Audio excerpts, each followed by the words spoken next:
पत्रकार बंधुओं का बहुत बहुत स्वागत है। 15 वर्ष पहले जब नगर निगम में भारतीय जनता पार्टी की सरकार थी, सुनील सोनी जी महापौर थे, उसके बाद विकास जहां था, रायपुर आज भी वहीं खड़ा है।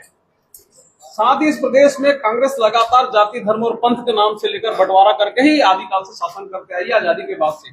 इन सब कुछ महत्वपूर्ण विषयों को लेकर पत्रकार वार्ता करने के लिए हमारे सम्मुख हमारे वरिष्ठ नेता श्री सुभाष तिवारी जी, साथ में है नेता प्रतिपक्ष नगर निगम श्रीमती मीनल चौबे जी, पूर्व जिला अध्यक्ष श्री अशोक पांडे जी, भारतीय जनता पार्टी के प्रवक्ता श्री मुकेश शर्मा जी और नगर निगम पार्षद प्रवक्ता श्री मृत्युंजय दुबे जी, आप सबके सम्मुख उपस्थित हैं। मैं माननीय नेता प्रतिपक्ष मीनल चौबे जी से अनुरोध करूंगा कि पत्रकार वार्ता प्रारंभ करें।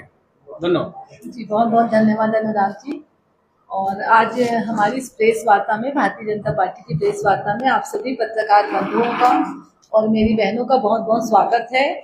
आपसे ही हम हैं, आप हमारी बातों को प्रमुखता से छापते हैं और दिखाते हैं, वही जनता के पास जाता है, इसलिए हमारे लिए पत्रकार वार्ता अनिवार्य होती है। मैं सीधे सीधे आप विषय पर आती हूँ कि पिछले 15 वर्षों से आप लोग भी शहर को देख रहे हैं, शहर के साक्षी हैं, और मैं स्वयं भी शहरी सरकार में, मतलब नगर निगम में मैं राजनीति कर रही हूँ और 15 साल से मैं भी नगर निगम में एक जनता की प्रतिनिधि बनी हुई हूँ। और जैसे कि अनुराग ने बताया है कि 15 साल से हमारे शहर में विकास है वो लगभग रुक सा गया है। जब से सुनील सोनी जी जो महापौर थे तब जो विकास कार्य हुए हैं, उसके बाद उन विकास कार्यों का मेंटेनेंस जो होना है वो भी कांग्रेस की सरकार है वो नहीं कर पाई है। लगातार 3 महापौर शहर की जनता ने दिए हैं, वो तीनों महापौर कांग्रेस के थे, चाहे आप किरण नायक जी की बात करें, चाहे प्रमोद दुबे जी की बात करें, और वर्तमान में भी एजाज जेबर जी महापौर हैं। तीनों 15 साल से रायपुर शहर है वो पूरे खस्ताहाल परिवर्तित हो गया है। खस्ताहाल शहर में ये हमारी विडंबना है कि बारिश में हम जल भराव की समस्या से जूझते हैं और गर्मी में हमको पेयजल की समस्या रहती है। और आश्चर्य तो तब हो जाता है कि पेयजल की जो समस्या है वो हमको 12 महीने, अब कई जगह तो ऐसे हैं जहाँ पे 12 महीने जो शहर की जो सरकार है वो पेयजल उपलब्ध नहीं कर पाई, जबकि नगर निगम या शहरी सरकार की प्राथमिक जिम्मेदारी होती है शहर की जनता को शुद्ध पेयजल उपलब्ध कराए, सफाई व्यवस्था दे, स्ट्रीट लाइट की व्यवस्था कराए और शहर की जनता को चलने लायक, सांस लेने लायक आबो हवा दे। मगर इन सभी चीजों में शहर की सरकार है विफल रही है। अमृत मिशन के नाम पर जो करोड़ों का पाइपलाइन बिछाया गया जिसमें पानी नहीं आ रहा है, पानी के बदले उसमें हवा आता है। पूरे त्योहारों के सीजन में स्ट्रीट लाइट की व्यवस्था बदहाल रहती है, त्योहारों में स्ट्रीट लाइट नहीं दे पा रही है नगर निगम। शहर में जनता को चलने के लिए जगह नहीं है, पूरे शहर में अवैध कब्जे हैं, गड्ढों की भरमार है। और कांग्रेस की सरकार ने क्या की है, सिवाय भ्रष्टाचार के रायपुर शहर में शहरी सरकार है वो कुछ भी नहीं कर पाई है। बहुत सारे ऐसे घोटाले जिसे हमने लगातार उजागर भी किए हैं। मैं वर्तमान शहर सरकार की बात करूं, एजाज जेबर जी महापौर हैं, उनके शहर की बात करूं, पिछले 5 वर्षों में एक भी उपलब्धि शहर की जनता को नहीं मिल पाई है, जबकि केंद्र की सरकार ने करोड़ों रुपए उपलब्ध कराए। बहुचर्चित इनका कारनामा, आप चाहे बुढ़ा तालाब सौंदर्यीकरण की बात करें, जो करोड़ों का फव्वारा लगाते, एक दिन वो नहीं चलता, करोड़ों रुपए गेट में फूंक दिया जाता है। चौक चौराहों के सौंदर्यीकरण के नाम पर करोड़ों रुपए फूंक दिए गए। स्मार्ट सिटी के पैसे का जो दुरुपयोग है, स्मार्ट रोड बनाते हैं वहां पे सारी पार्किंग रहती है, कुछ भी अनाप शनाप, जो बहुत सारा टेंडर घोटाला हुआ है, बिना टेंडर के काम करवाए गए शहर में।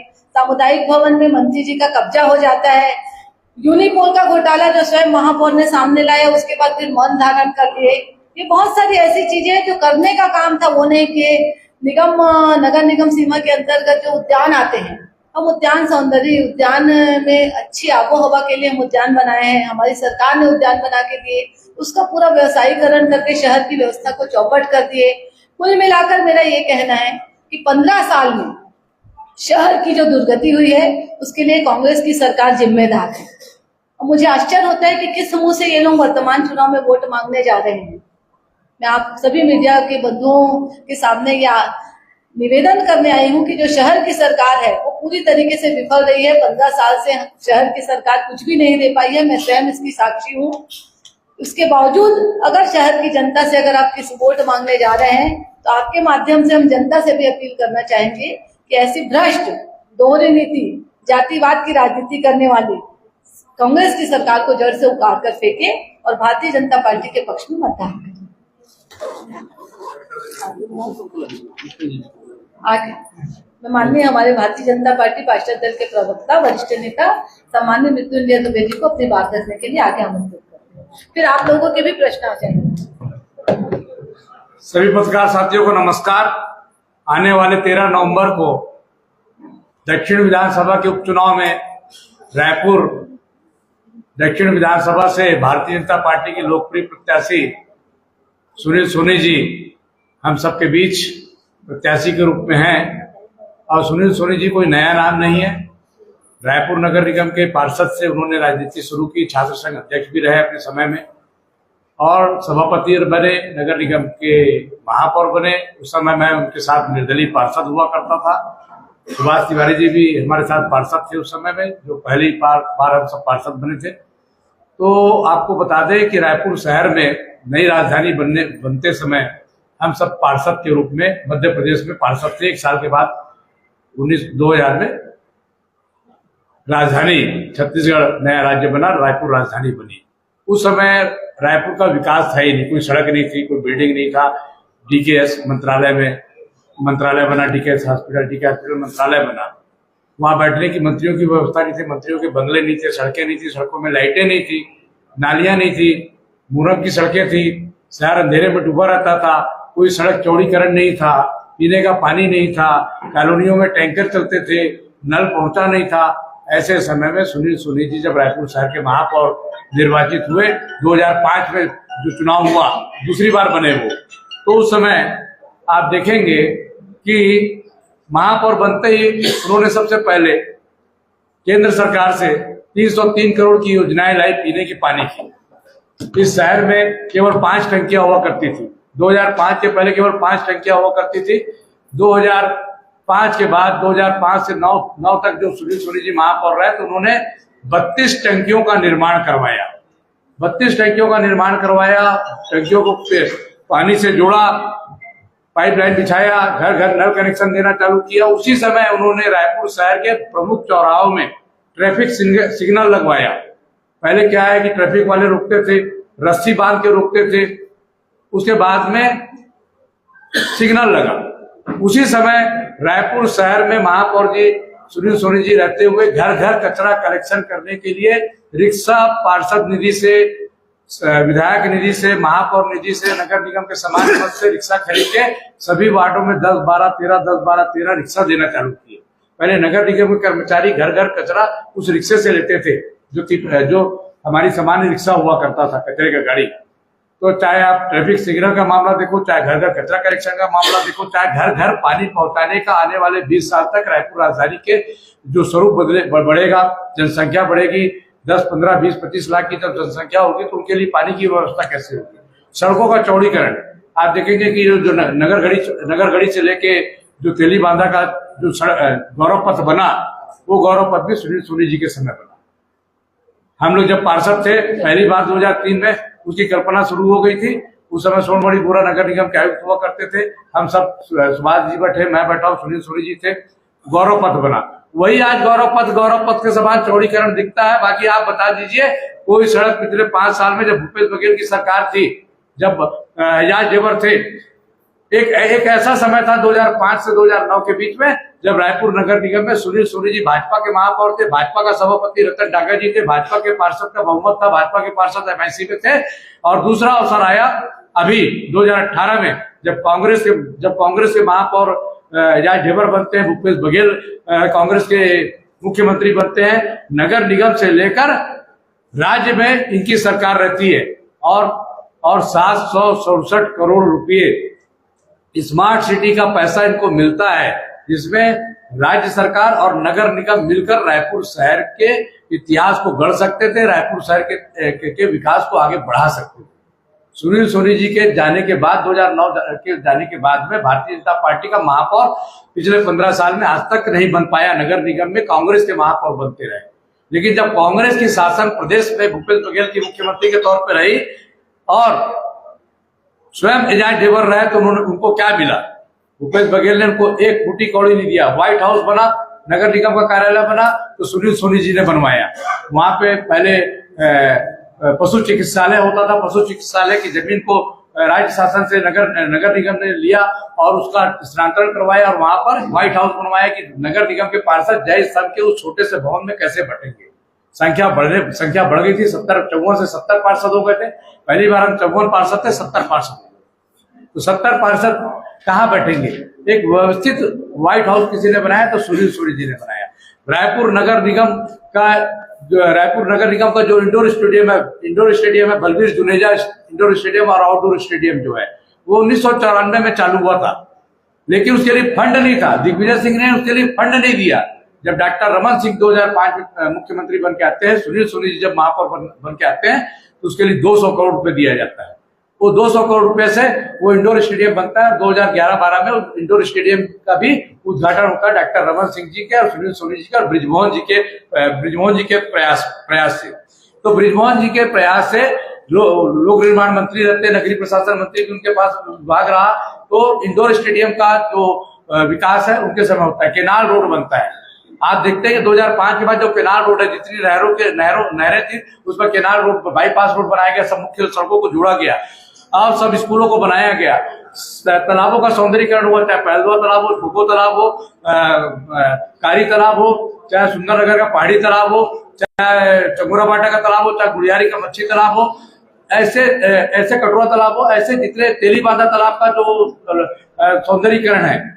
2011 में जब हम पार्षद थे, MIC मेंबर थे, निर्दलीय पार्षद थे, उस समय ब्रिजमोहन जी ने उस रमेश बैस जी की भी वो महत्वाकांक्षी योजना थी। रमेश बैस जी भी उस समय सांसद थे, तो रमेश बैस जी ब्रिजमोहन जी ने उसके लिए पैसा दिलवाया। और आप बताइए कि स्कूल हो, तालाब हो, बगीचा हो, जितने बगीचे बने, चाहे अनुपम उद्यान बनाओ, सुंदरगढ़ का बगीचा बनाओ, चाहे आपका अनुपम उद्यान बनाओ, गांधी उद्यान बनाओ, तेली बांधा तालाब का सौंदर्यीकरण हुआ, ये सब सौंदर्यीकरण के पीछे, इस शहरीकरण के पीछे, इस विकास के पीछे, इस सड़क चौड़ीकरण के पीछे यदि किसी की योजना थी तो वो रायपुर दक्षिण के विधायक ब्रिजमोहन अग्रवाल की थी और तत्कालीन मुख्यमंत्री डॉक्टर रमन सिंह का उसमें योगदान रहा। भाजपा की सरकार रही। तो आप बताइए कि चाहे नगर निगम में कोई भी पार्षद हो, निर्दलीय पार्षद हो, कांग्रेस के पार्षद हो, भाजपा के पार्षद हो, ब्रिजमोहन अग्रवाल जी ने बिना भेदभाव किए रायपुर शहर के विकास के लिए हर साल हर पार्षद को, चाहे वो राजेश मुराद जी हो, चाहे ब्रिजमोहन अग्रवाल जी हो, शहर से 2-2 मंत्री हुआ करते थे, इसलिए कि शहर में विकास आवश्यक है। राजधानी का विकास राजधानी के अनुरूप होना चाहिए। राजधानी में पूरे भारत के नहीं, विश्व के लोग भी इस राजधानी के एयरपोर्ट में उतरते, शहर को देखने के लिए जाते हैं। उसका विकास का फोकस किसी के पास था, विजन किसी के पास था, तो भारतीय जनता पार्टी की सरकार के पास था, भारतीय जनता पार्टी के मंत्री ब्रिजमोहन अग्रवाल जी के पास था, राजेश मुराद जी के पास था। इन दोनों मंत्रियों ने रायपुर शहर के हर पार्षद को, 70 पार्षद को 2 करोड़ 3 करोड़ रुपए हर साल विकास के लिए अधोसंरचना मत से, चाहे वो नाली बनाना हो, सड़क बनाना हो, लाइट लगाना हो, खंबे लगाना हो, ट्रांसफार्मर लगाना हो, तब कहीं जाकर ये शहर जो है 2015, 16, 17 तक एक व्यवस्थित शहर के रूप में विकसित हुआ। लेकिन 2018 से 2024 के बीच में, 23 के बीच में जब भूपेश बघेल सरकार में आते हैं तो उन्होंने 1 रुपया रायपुर शहर के नगर निगम को अधोसंरचना मद के विकास के लिए नहीं दिया, बल्कि जो स्मार्ट सिटी से भारत सरकार का, नरेंद्र मोदी जी का जो स्मार्ट सिटी का पैसा आया था माननीय प्रधानमंत्री जी का, उस पैसे का बंदरबाट किया गया। विद्याचरण शुक्ल चौक बना दिया गया, वहां कबीर चौक बना दिया गया।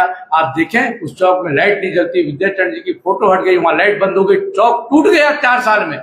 जो सड़कों का जो पाथवे बनाया गया, चाहे वो अमापारा चौक RD तिवारी स्कूल के सामने बनाया होगा, चाहे जोन 5 से लेके विवेकानंद आश्रम तक बनाया होगा, जितने पाथवे बनाए गए पिछले 3-4 सालों में, आज वो सब टूट कर बिखर गए हैं। आप चाहते तो 700 से अधिक करोड़ रुपए जो आपको पैसा मिला था, आप 4-5 शानदार गौरव पथ और फ्लाईओवर का जाल बिछा देते। आपने ना नया फ्लाईओवर बनाया, ना नए सड़कों का चौड़ीकरण कराया, ना जो योजना चालू हुई थी 24 घंटा पेयजल के लिए जो 32 टंकियां बनाई गई थी, उस 32 टंकियों में आज तक जो 100 करोड़ रुपए सुनील सोनी जी ने छोड़ कर गए थे, 100 करोड़ रुपए सुनील सोनी जी ने छोड़ कर गए थे 2009 में, उस 100 करोड़ का उपयोग भी आज तक ये नगर निगम के तीनों महापौर ने नहीं कर पाया। टेंडर होता रहा, लेकिन उसका उपयोग पाइपलाइन बिछाने में नहीं हो पाया। घर घर कचरा उठाने के लिए योजना आई, लेकिन अभी भी गीला कचरा और सूखा कचरा अलग अलग एकत्रित करके उसका निष्पादन जो किया जाता है उस फैक्ट्री में, उस योजना के तहत आज तक 100% उसका लाभ नहीं हो पाया है।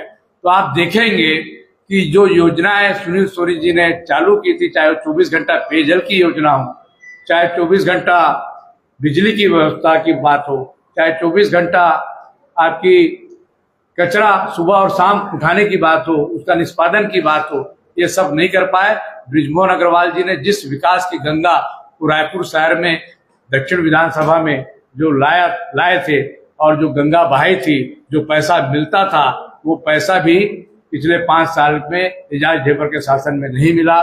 कुल मिलाकर आप देखेंगे तो बृजमोहन अग्रवाल जी एक विकास पुरुष के रूप में दक्षिण विधानसभा में 35 साल से प्रतिनिधित्व करते रहे, और वही कारण था कि उन्होंने विकास किया, उन्होंने जनता के साथ अपना मेल मिलाप बना के रखा, और उनका दरवाजा हमेशा आम फरियादियों के लिए, आम जनता के लिए, पार्षदों के लिए, जनप्रतिनिधियों के लिए, सभी जनता के लिए खुला रहता था, और वो काम करते रहते थे। इसीलिए उनकी निरंतर जीत होती रही, और 67,000 और 87,000 लोकसभा से उन्होंने जीत कर दक्षिण विधानसभा में एक रिकॉर्ड स्थापित किया। और दक्षिण की जो जनता है वो भारतीय जनता पार्टी कमल निशान को पहचानती है, बृजमोहन अग्रवाल जी के विकास को पहचानती है, भारतीय जनता पार्टी के विकास को पहचानती है। और मुझे लगता है कि सुनील सोनी जी को कमल छाप पर फिर से भारी बहुमतों से जिताकर इतिहास बनाएगी। मैं बहुत सारी बातों को कहना चाहता था, लेकिन समय आपके पास भी कम है, स्थान आपके पास भी नहीं रहेगा। जो विकास बृजमोहन जी ने आगे बढ़ाया था, जो पार्षदों को उन्होंने विकास के लिए जो राशि नगर निगम को दिलवाते थे, उसी काम को सुनील सोनी जी विधायक बनने के बाद आगे बढ़ाएंगे। ये हमारा विश्वास जनता को हम बताना चाहते हैं आपके माध्यम से कि रायपुर शहर के विकास के लिए सुनील सोनी जी को मत दीजिए, और विष्णुदेव सरकार जी को आप उसके हाथों को मजबूत करिए, और प्रधानमंत्री नरेंद्र मोदी जी और विष्णुदेव जी की सरकार डबल इंजन की सरकार जो है, राजधानी के रुके हुए विकास को आगे कराएगी। गोल बाजार बेचकर रायपुर नगर निगम विकास कराएगा, ऐसा सोचने वाले मुख्यमंत्री भूपेश बघेल जो थे, जो नगर निगम की सामान्य सभा में चर्चा होती थी कि गोल बाजार का मालिकाना हक दे के 1,000 करोड़ रुपए हम वहां से कमाएंगे और 1,000 रुपए से हम 70 वार्डों का विकास कराएंगे, ऐसे सोच वाली कांग्रेस के महापौर, कांग्रेस के मुख्यमंत्री जिन्होंने 5 साल में एक रुपया भी विकास के लिए खर्च नहीं कर पाए, तो भारतीय जनता पार्टी के सुनील सोनी जी को मौका दें।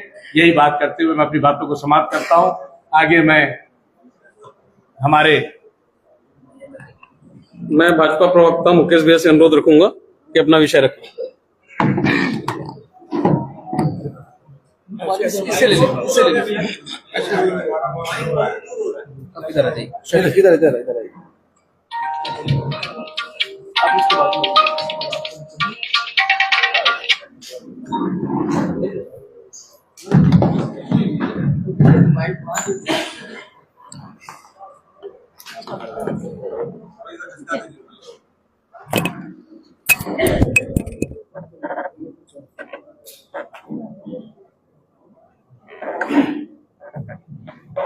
सभी पत्रकार भाइयों को नमस्कार।